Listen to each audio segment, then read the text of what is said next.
Hi, this is Terry Smith, Applegate Music. I'm giving you a song tutorial on a great song called What a Wonderful World. This is in lead sheet format, as you see on your screen. A lead sheet means that there's a melody there and there are chord symbols there, but there's no left hand. So a lot of pianists don't know exactly what to do with these. Guitarists, these are like guitar chords for guitarists, but pianists don't know these, and so they're sort of lost when they come to playing something in this format. I've been playing in lead sheet format for several years. That doesn't mean I know everything, but I'm going to go through the chords with you.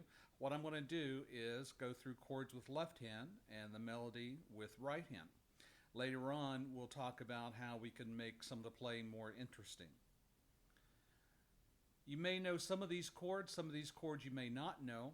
I'm going to go through the whole thing. What you need to do is keep in mind you can pause and rewind at any time, and you can review this material. So I'm going to count on you to do that. The music here can be found, and it's actually free. It's a really good site, wikiphonia.org. The Wikiphonia Foundation has a lot of lead sheets there, and you can find this one there. It's What a Wonderful World. It's a great song.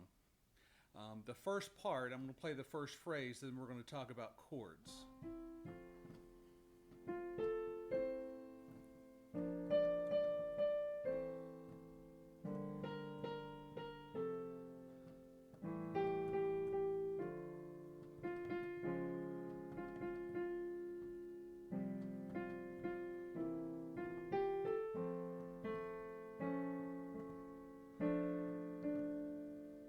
So that's the first phrase. Starts out, I see trees of green. The melody starts on middle C, goes to F,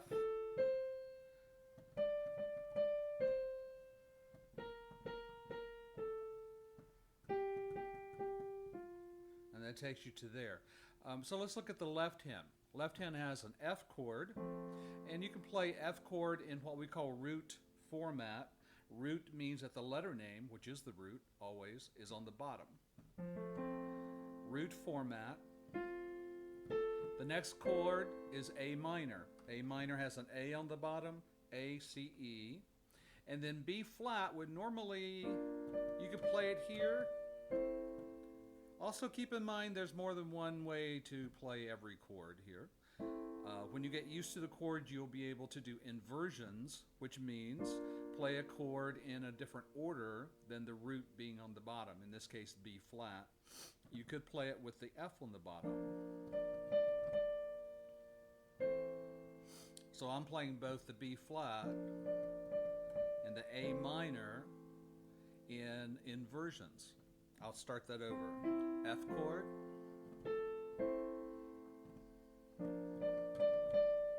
either way is fine, but I'm doing this because of the next chord. The next chord is a G minor 7. Anytime we have seventh chords, that means there's 4 notes. Usually, we want to leave one of those out. 4 notes makes for a muddy chord, to be honest. 4 notes in root position, that's a boatload of notes. And I'm not so sure it adds a lot to it. Here's what I would do. Since we're doing B flat, right before that, A minor, I would just do a B flat in an inversion. Or if you want to put, you could put all 4 notes in. I think it's a little muddy. It's up to you though. And now I'm going to the F in an inversion. And now I go from here, I'm sort of working my way down, and this makes the music sound really good if you can have continuity in the chords that you're playing. That's why I'm playing some of these in inversion. So we're at the F, this is Bloom, and then the next chord is A minor, A7, and D minor. So A7, the full chord would be that. I would definitely leave one of those out. And usually, if we're playing it in root position, we like to leave one out in the middle. So either one of these I think would be fine. D minor. Now, very easy to go from D minor to D flat. The bottom and top notes go down a half step. Now the next one is G minor 7 slash C. That's a mouthful and it's a lot of notes to play. Technically, what they're wanting us to do is G minor 7, which are those notes, G, B flat, D, F, but put a C on the bottom. Whatever follows the slash, I used to call these slash chords, some people call them split chords. Whatever follows the slash, they want as a bass note or on the bottom. They want it to be the lowest note. Now, that's a lot. There's a lot of notes there. I would just condense that and just do a couple of the notes in G minor 7 and then put the C on the bottom, which really, if you look at it, if you're familiar with suspended chords, that's actually a C suspended, but technically it is a G minor 7 slash C. And then C7, I would not do all 4 chords. I would do C, E, B flat, F. Now, the next one is F, A, U, G. Whenever you see that, it's augmented. That means the 5 goes up a half step. That's all it means. The next one is B flat major 7. Really nice contemporary chord, but what they're wanting is a little continuity with a leading tone here. F, F augmented. To me, that's fine. You're right, it doesn't have B flat in there. B flat major 7. You could play all of that if you want to, that's okay. You could leave one of those out and play it that way, because the next one, you're going to C7, and I would leave one of these 2 out. C7 is C, E, G, B flat. So, to recap that part, we start on the F. This is on the word world. F augmented. If you want to go down to the B flat major 7, and then come up for the C7, and then you're ready for the next phrase. The other way to play that maybe could be, there's always choices here, which makes it a lot of fun actually. I would just play this part. Either way is fine. Then a repeat, really. I'll play the chords a little bit differently since it's a repeat of the previous phrase. I'm on the D minor, D flat,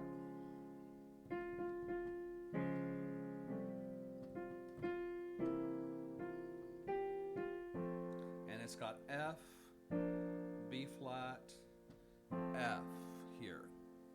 I'm going to page down. Whoops. Too much. And now what I would call the chorus, starting with the colors of the rainbow, we have a C7 going to F,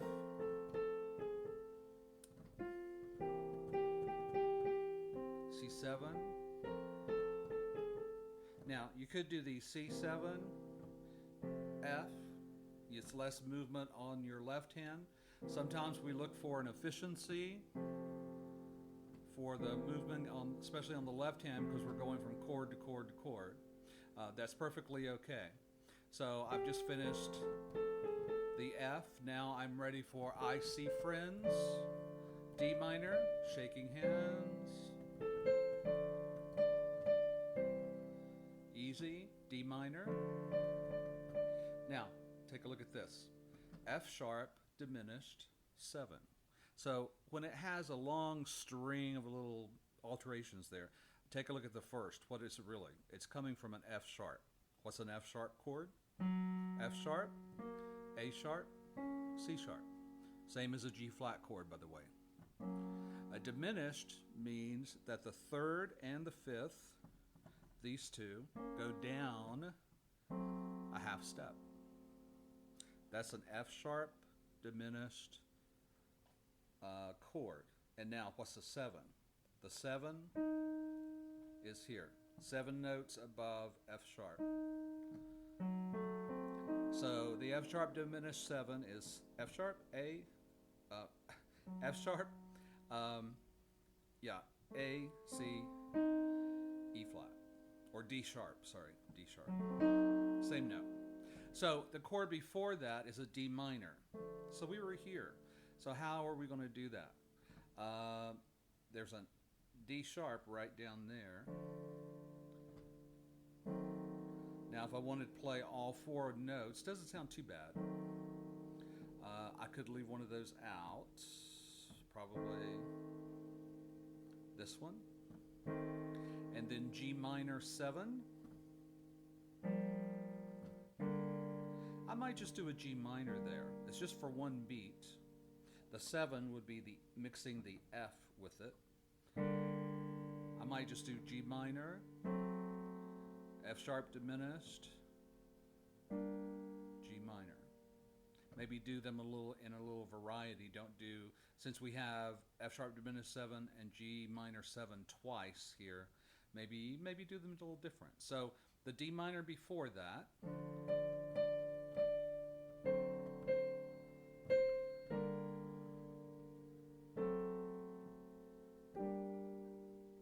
Okay, so I've chosen to do G minor here because if I did the G minor 7, it puts the note right too close to the melody, and I don't want to do that. So I'm going to, break ranks and do G minor 7 G minor without the 7. And then we go back to the A section. F chord, A minor. And G minor 7, if I want to put all of them there, it's not too bad, not too muddy. Now the A7, I'm choosing to put a C sharp on the bottom. That's part of A7. A7 is A, C sharp, E, G. But the melody is here. It's already got the 7 part. Always look at the melody. You'll find some of the chord notes there usually. So really, I could get by with that. Just an A chord and going to D minor because the melody covers the 7 there. D flat. And here's our G minor 7/C. F. And A minor flat 5. That flat sign's a very small there. A minor, that's an A minor 7. So what they want is the 5 flat. There you go. Strangely, that's it. Nice chord though. So world.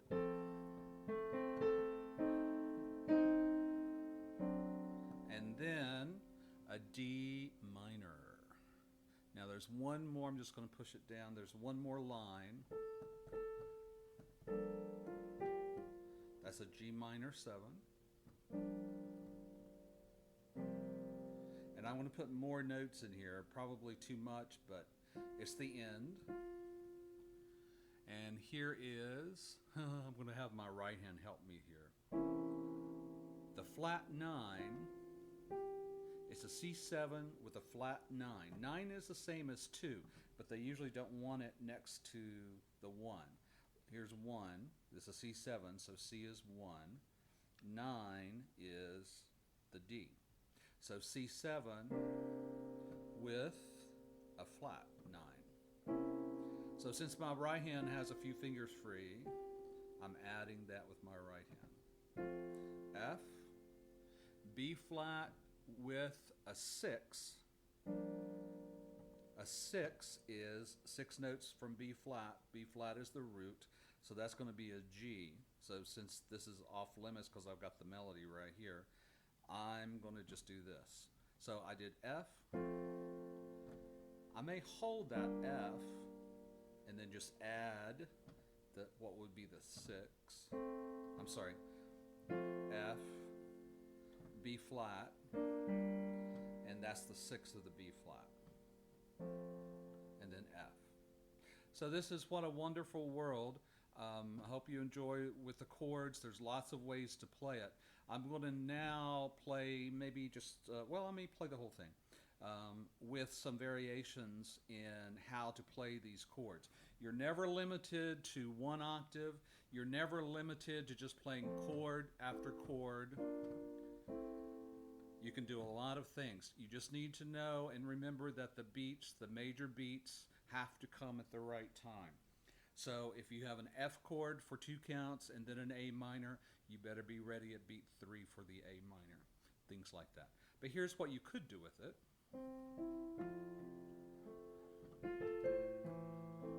A minor.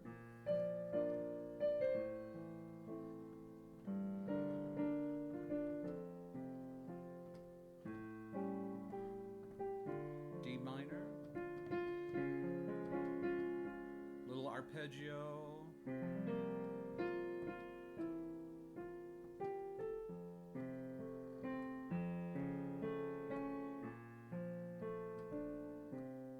And I will have my right hand do a little bit of maybe of the chords.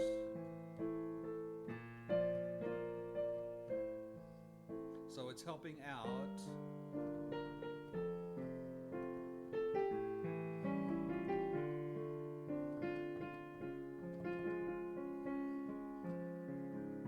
Whoops.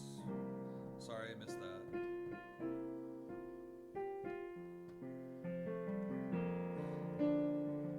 Taking a few liberties with rhythm.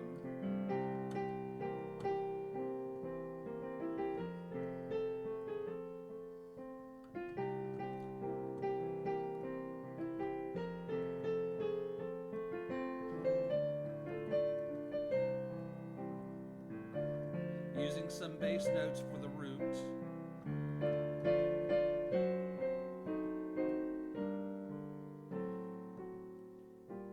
Slowing it down to go back to the A section.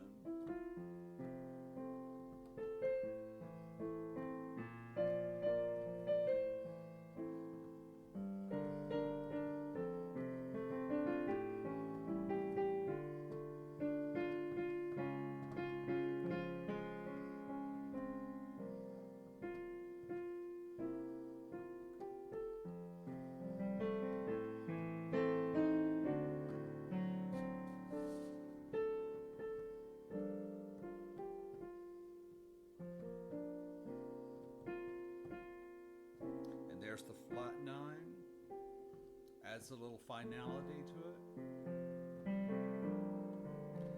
and the 6 in the B flat chord,